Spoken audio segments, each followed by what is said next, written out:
Chemistry class 9 बाब ॿियों सबक चौथों हिसो ॿियो रदरफोर्ड वारे मॉडल जो तत्व मफ़रूज़ा ऐं नुक्स conclusion hypothesis and defects of Rutherford's model.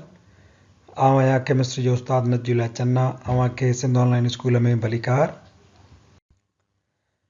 असांजे अॼोके लेक्चर जा मौज़ू आहिनि रदरफोर्ड्स एटॉमिक मॉडल जो तत्व कंक्लूजन ऐं रदरफोर्ड एटॉमिक मॉडल जा मफ़रूज़ा हाइपोथेसिस ऐं नंबर 3 हिसो आहे लेक्चर जो रदरफोर्ड एटमी मॉडल जा नुक्स यानी defects of Rutherford's atomic model.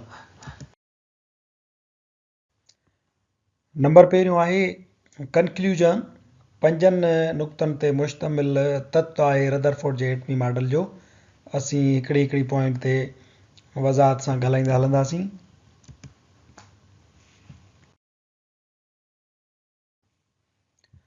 Number पहिरियों आहे according to Rutherford an atom consist of 2 parts nucleus and extra nuclear part. Rutherford जेको पंहिंजो तजुर्बो कयो हुयो उन में हिन मालूम कयो त एटम 2 हिस्सनि ते मुश्तमिल आहे। नंबर पहिरियों न्यूक्लियस मरकज़ ऐं ॿियो एक्स्ट्रा न्यूक्लियर पार्ट मरकज़ खां ॿाहिरियों हिसो।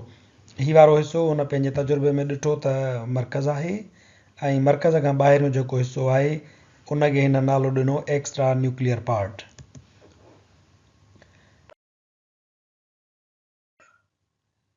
नंबर ॿियों majority of the alpha particles passed straight line and undeflected. घणाई अल्फा पार्टिकल्स जी एटम मां बग़ैर मुड़ण जे सिधी लकीर वांगुरु क्रॉस करे वई।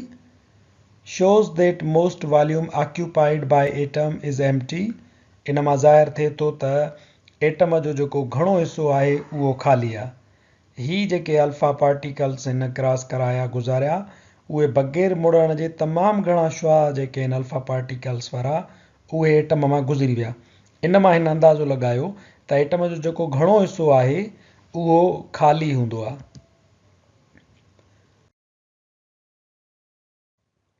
Number 3 alpha particles are positively charged. Alpha particles जेके ही फायरिंग कराए पियो उहे वाधू जी चार्ज वारा हूंदा आहिनि and their deflection indicates that the part of atom has a positive charge. ऐं उन्हनि जी जेका मोड़ हुई, मिसाल जे तौर ते हिन जेको अल्फा पार्टिकल फायर करायो उहो जेको मुड़ी वियो इहो ज़ाहिर करे पियो त इन हिसे ते जितां मुड़ी वियो आहे उन हिसे ते बि वाधू जी चार्ज आहे which is named as nucleus. ऐं इन वाधू चार्ज वारे हिसे ते उन जेको नालो रखियो उहो हुयो न्यूक्लियस या मरकज़।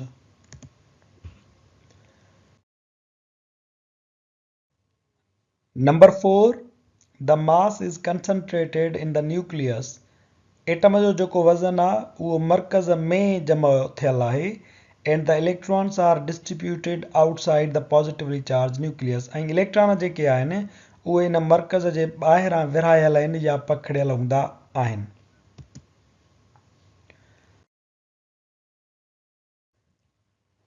Number 5 the electrons are revolving around the nucleus in extra nuclear part in orbits. ऐं जेको इलेक्ट्रॉन हूंदा आहिनि उहे मरकज़ जे ॿाहिरां एक्स्ट्रा न्यूक्लियर हिसे में मदारनि में जेके आहिनि घुमंदा रहंदा आहिनि।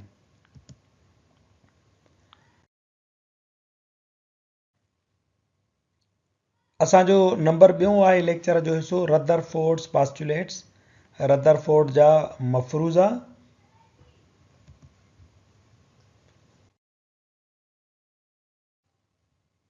नंबर पहिरियों मफ़रूज़ो आहे an atom consist of positively charged dense and very small nucleus containing protons and neutrons. Atom जे अंदरि पॉजिटिवली चार्ज तमामु घणो गुथियल ऐं तमामु घणो नंढड़ो मरकज़ हूंदो आहे जंहिंमें प्रोटॉन ऐं न्यूट्रॉन शामिल हूंदा आहिनि। The entire mass is concentrated in the nucleus of an atom. Atom जो जेको सॼो वज़न आहे उहो मरकज़ में समायल हूंदो आहे।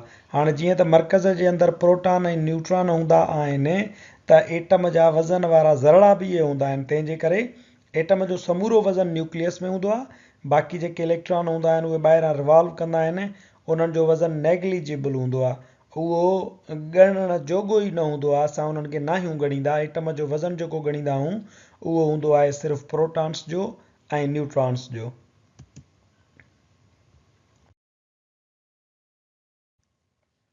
Number second, the nucleus is surrounded by large empty space.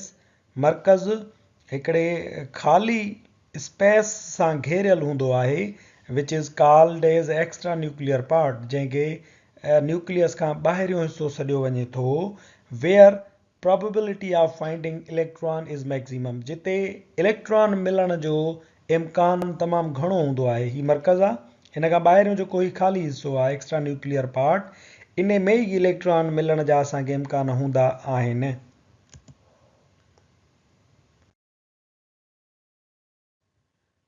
Number टियों पास्टुलेट आहे, the electrons are revolving around the nucleus in circular paths with high speed और velocity.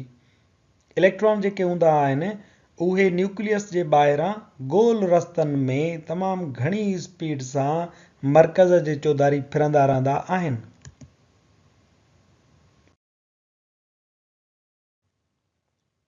Number 4, these circular paths were known as orbits or shells। ही जेके गोल रस्ता आहिनि इन्हनि खे shells या ऑर्बिट्स जो नालो ॾिनो वियो।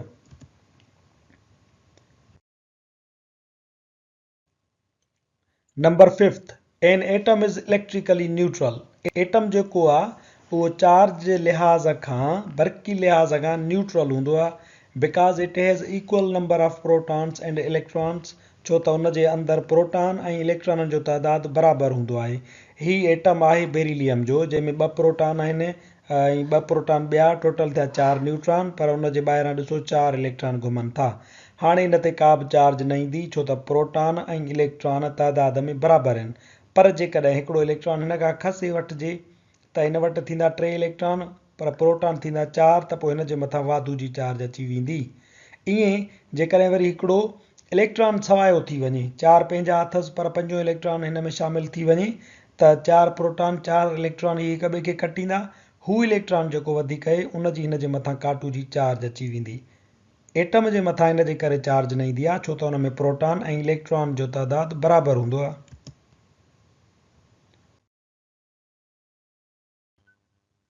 नंबर 6 ऐं आख़िरी हाइपोथेसिस आहे रदरफोर्ड जो, the size of the nucleus is very small. मरकज़ जी जेका साइज़ हूंदी आहे उहा तमामु नंढड़ी हूंदी आहे as compare to the size of its original atom. उनजो जेको असुल एटम हूंदो आहे उन जे लिहाज़ खां मरकज़ तमामु नंढड़ो हूंदो आहे। हिन वीडियो में असां तव्हांखे ॾेखारियूं था त हीउ जेको एटम जो एक्स्ट्रा न्यूक्लियर पार्ट आहे उहो ॾिसो तमामु वॾो आहे, पर मरकज़ जेको आहे उहो तमामु नंढड़ो थींदो आहे, मिक़दार में साइज़ में तमामु घणो नंढड़ो थींदो आहे, पर एटम जो समूरो वज़न जेको हूंदो आहे उहो सिर्फ़ु इन नंढड़े नुक़्ते में हूंदो आहे जंहिंखे असां मरकज़ सॾियूं था। बाक़ी ॿाहिरियों हिसो जेको आहे एक्स्ट्रा न्यूक्लियर पार्ट इहो ख़ाली हूंदो आहे।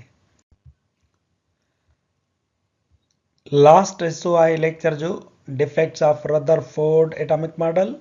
रदरफोर्ड जे एटमी मॉडल जा नुक्स। नंबर पहिरियों हिन जो नुक्स ई हुयो त Rutherford did not explain the stability of an atom. Atom जो इस्तेहकाम, एटम जी स्टेबिलिटी रदरफोर्ड एक्सप्लेन न करे सघियो। एटम जेके आहिनि उहे असां वटि जेकी ठहियल आहिनि उहे ख़तमु कोन था थियनि। ही उन जे एटम जे ख़तमु न थियण खे एक्सप्लेन कोन करे सघियो। छो? उन जो नंबर ॿिए में जवाबु रखियल आहे त in Rutherford atomic model, Rutherford जे एटमी मॉडल में दी नेगेटिवली चार्ज इलेक्ट्रॉन्स, काटू चार्ज वारा electron revolve around the nucleus in circular path, मरकज़ जे ॿाहिरां गोल दायरनि में फिरंदा रहंदा आहिनि एंड इमिट एनर्जी कंटिन्यूअसली, ऐं उहे मुसलसिल तवानाई ख़ारिज कंदा आहिनि। Due to continuous loss of energy, मुसलसिल तवानाई ख़ारिज करण जे करे electrons ultimately fall into the nucleus, ऐं जेके इलेक्ट्रॉन आहिनि उहे आख़िरकार मरकज़ में किरी पवनि था। हीउ ॾिसो त जेकॾहिं इलेक्ट्रॉन फिरंदो रहंदो सर्कुलर पाथ में त उन जी जेका एनर्जी आहे उहा ख़ारिज थींदी रहंदी ऐं एनर्जी मुसलसिल विञाईंदे विञाईंदे उहो तव्हांजो मर्कज़ में किरी पवंदो। हाणे जेकर इलेक्ट्रॉन मर्कज़ में किरी पवनि त एटम जेके आहिनि उहे डिस्ट्रॉय थी वञनि, जॾहिं त असुल में एटम ईअं डिस्ट्रॉय कोन थींदा आहिनि। एटम छो डिस्ट्रॉय नथा थियनि? इहो रदरफोर्ड पंहिंजे हिन मफ़रूज़े जे बुनियाद ते एटम जी स्टेबिलिटी, एटम जो तबाह न थियणु जेको हुयो उहो एक्सप्लेन न करे सघियो। Number 2, if the revolving electron emit energy continuously, जेकॾहिं फिरंदड़ इलेक्ट्रॉन मुसलसिल तवानाई ख़ारिज कंदो रहे थो, then there would be a continuous spectrum, त पोइ जेको स्पेक्ट्रम आहे उहो बि कंटिन्यूअस ई हुजणु घुरिजे। बट इन कंट्रास्ट, पर उन जे उबतड़, we get line spectrum from the atoms of elements, असांखे अंसरनि जे एटमनि मां लाइन स्पेक्ट्रम मिलंदो आहे। हाणे इहो पिणु रदरफोर्ड जे एटॉमिक मॉडल जो हिकिड़ो नुस्ख़ो हुयो। हू चवे पियो त हीअ जेके इलेक्ट्रॉन आहिनि उहे मुसलसिल एनर्जी इमिट कंदा रहनि था, त पोइ उन्हनि मां जेको स्पेक्ट्रम निकिरणु घुरिजे, हितां जेको एनर्जी ख़ारिज थिए थी उनजो जेको स्पेक्ट्रम ठहंदो उहे पिणु कंटिन्यूअस हुजणु घुरिजनि। पर हक़ीक़त में ईअं कोन्हे को, असांखे एटमनि मां कॾहिं कॾहिं जेको स्पेक्ट्रम मिलंदो आहे, ख़ारिज थींदड़ तवानाई हासिलु थींदी आहे, उहा लाइन स्पेक्ट्रम जी सूरत में हूंदी आहे। असांजो अॼोको लेक्चर हिते पुॼाणी ते पहुचे थो। वधीक वीडियोज़ लाइ ॾिसंदा रहो सिंध ऑनलाइन स्कूल।